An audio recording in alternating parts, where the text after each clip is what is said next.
Thank you. Hello. Some of you may be aware that the Crown Estate is an independent commercial business set up under an Act of Parliament. It's not the Queen's property company. I just want to set that out straight away. Okay? All of the profits go to the Treasury, so 252 million last year, and it has a commercial mandate. This is important to set some background for where we got to total contribution. So we have this commercial mandate. We have to produce commercial returns, the same as most private companies. But we realized that we were doing an awful lot more than that. So what we were doing is we were using the standard sustainability ways of doing this, the protocols, the case studies, the sustainability reports, to try and explain what we were doing, both internally and externally. We had great leadership from our CEO. We had buy-in across the business. But the problem was that we were hitting a sort of a ceiling where we had, on one side, we had this excellent, superb business strategy that was outperforming the market. And we had this, even if I do say so myself, wonderful sustainability strategy that was really making a difference and improving our sustainability. But the two weren't really interconnected. And this whole thing about integration came along. So what we did was we changed the question. Where before we were asking how much finance we created and how much sustainability, so how much environmental or social value we created. We dismantled both of those. I physically ripped up the sustainability strategy so we couldn't have one. And then what we did was we said, so this new question has got to be, how do you create value on the short, medium and longer term? Now, those of you involved in integrated reporting will recognize that term. The Integrated Reporting Council are using it, and that's part of the framework. The question that was then asked is that if we're going to set out how we create value, we need to be able to measure it. So what we then did was we started thinking about total contribution, and that was our response to it. So total contribution takes those things that we used to measure in CR and sustainability and turns them from outputs into an outcome wherever we can. So tries to create the value proposition from it. An example of this might be the 118 people that we got into work on Regent Street. These people were out of work, living in Westminster. We got them jobs on Regent Street, working in retail. A great CR story. You can see the picture there, can't you? Someone standing there shaking hands, moving up the management. What we then did, though, with this was we started looking at how much value that's creating in the economy and came up with a figure of 1.1 million once we started engaging with them about tax, about the contribution to the economy in other ways. That completely changed the debate when we were talking about it. It doesn't change what we're going to do necessarily and how we get more people into work. But what it has done is it's made more investment into that program because we were able to value it. So total contribution came up with some very big numbers. We were 92,000 employees that we enabled across our estate, the same size as Hartlepool. We were 4 million tonnes in credit on net positive on carbon. Great story. Though everyone has big numbers, though, and that wasn't really that important. What was important was the principles that we put in behind it, and that's what's really been changing our business. So there's three of those. We've tried to keep it simple. The first is credit. So lots of companies have been trying to look through their value chain. We're doing it through total contribution here. So as well as our direct impact, we're also looking at where our money goes, indirect impact there, and what we enable others to do. We're very clear and transparent throughout everything that we break this down so that we're not claiming the credit of it all. But it was wrong of us to start talking about this £8 billion portfolio that we have and then only talk about the direct carbon impact. Those two are not comparable. We had to be thinking about the entire value chain. The second bit was the confidence. When we started doing this, there was an awful lot of modelling and assumption. Some of the things that you were talking about earlier about how much space or how much value there is in a road. So we've used a lot of that, and that's improving. We've used a lot from other people, from the Forestry Commission, other big landowners, other companies, and the way that they've been doing it. But we've been very clear throughout the whole thing about the confidence that we have in the data. Is it a model? Is it an assumption? Is it primary evidence? We're aiming to improve that primary evidence as we go on. The third, and probably the most important, was the net aspect. And this came from when we started engaging with the board. They were very keen that we don't only look at the negative, but we also the positive. We also look at the negative. And therefore, with this, we have been including for a carbon, for example, as well as the sequestration through the trees, we've including the methane from the cows. We're also looking at displacement. So when we take over a shopping centre, what is the impact on the high street? We've been looking at counterfactual arguments as well. What would have happened if we weren't there at all? And that one's been really important in changing the way we think. We work with NEF, New Economics Foundation, and their partners Route to Sustainability, and Landmark Economics. to develop methodology. It was a cross-business approach that we had lots of people involved in, trying to pull together these metrics. But what difference has it made? We produced a report which, to be honest, is probably about 30% of the work that we did. It helped to set a baseline for us, which was interesting. But the real difference has come in the way that people have started talking in the business. It's changed the way that we're now presenting board papers. So board papers are now talking much more broadly about value, and we've been able to incorporate that into the way board papers are done. It's changed the way that we're engaging with our tenants and stakeholders. So we're running participatory workshops for our employees so they can start to catalyse and influence change, and they have the skills to be able to do that. It's changed the way that we're engaging on leases.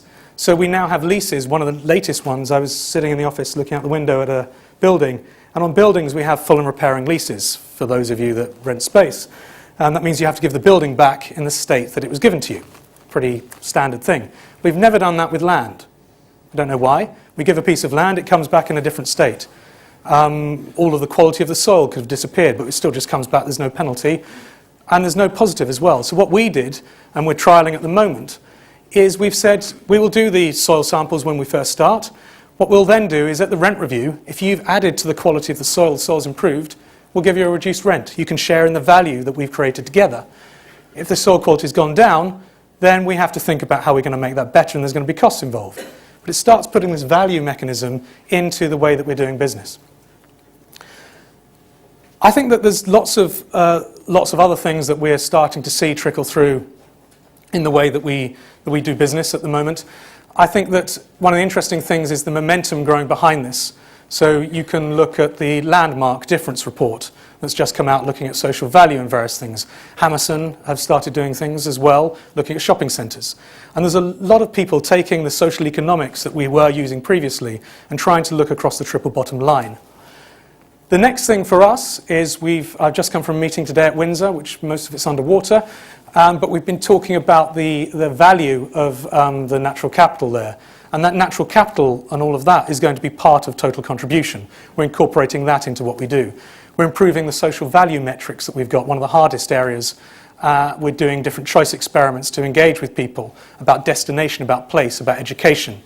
All of this is connected back to what's material to us. And the thing we're finding is when we're talking to other people is the indicators might change, but actually the framework and the way you do it has got to stay consistent. The other thing that we're doing going forward is we're trying to bring this in-house. So we've been using consultants to do this, but it's got to become part of the way that we do business. And we're codifying that approach this year. We're setting out a manual of how we might do this. We're also looking, most importantly, to set a new KPI for our business that will take total contribution into the main metric of how we measure our performance. We expect to be able to come out with that in the next year or two.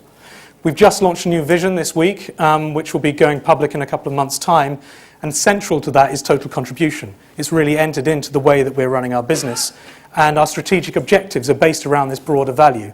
So this broader value has become part of the way we speak. It's given us a new language to be able to communicate with our stakeholders, our tenants, and they're now using the same language that we are. They're doing their own total contribution reports as well. So there's a lot of momentum growing behind this. I think, though, that my final comment would be, we've been doing lots of measurement. We've been around for about 1,000 years, so quite a long time. We've been doing lots of measurement on how we do, how we might make a suggestion to do something. So Oxford Circus crossing, I think you'll all agree it's a lot better now than it used to be. We've taken down all the barriers. We didn't have to do that. That was a Westminster Council that should have been doing it. We invested in that. We took the business case with lots of metrics explaining how our rents would go up, how it would be better for us, all this measurement. The reason that went through in the end was because of a personal relationship with the board and sitting down with them and having that discussion. These metrics help, and they help to put the background to it, but in the end it's always going to be about that personal relationship. The thing for me about total contribution is actually it's just building upon something that's really quite simple. It isn't a complicated system. It's taking what we do, a relationship, it's taking those things and actually putting a value on it. It's not trying to add another layer of complexity to it.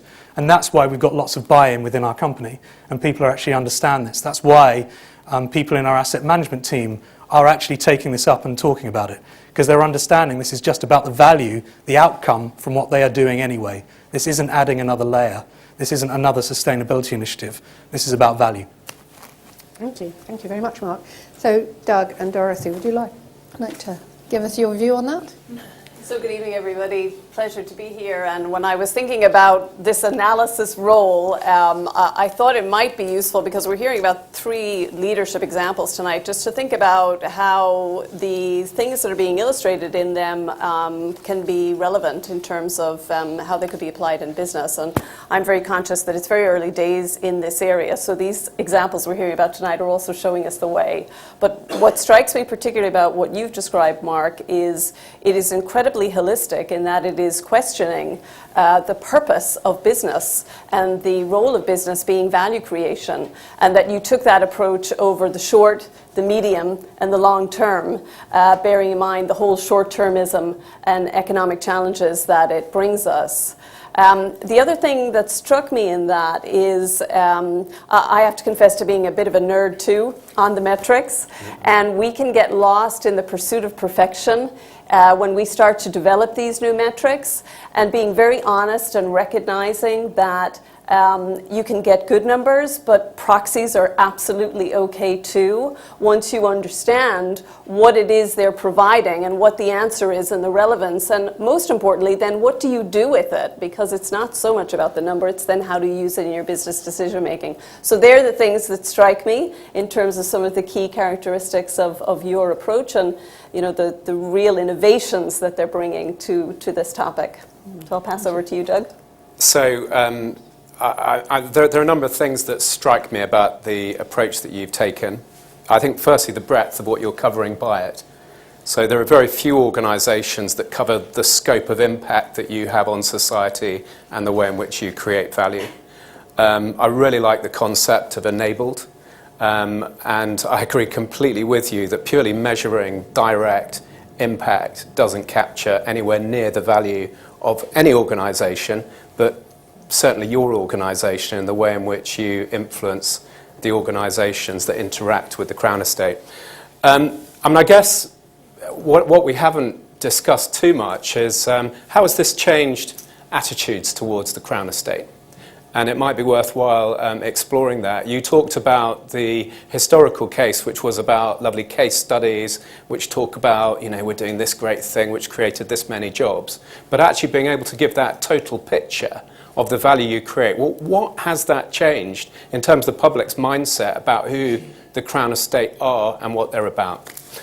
I think what I'd really like to see is some more examples of the difference it's making in terms of decision making, both in terms of the stakeholders that you interact with, but also the different decisions that are being made internally within the Crown Estate. And I do think one thing that is probably on the flip side to this is how has the measurement of value helped you understand more about the things that are important in helping you to execute your business strategy. So you started off with the point about linking your or having a separate sustainability strategy or business strategy. Well, actually, how has the measurement helped in terms of your understanding of how creating societal value links to the successful execution of your strategy? I think that would be something that would be quite useful to explore in the meetings. I mean, one thing that I think is common both with what you've done and also the creation of the EPNL is that you've both published, and also Plan A, you've all published the methodologies that you've used.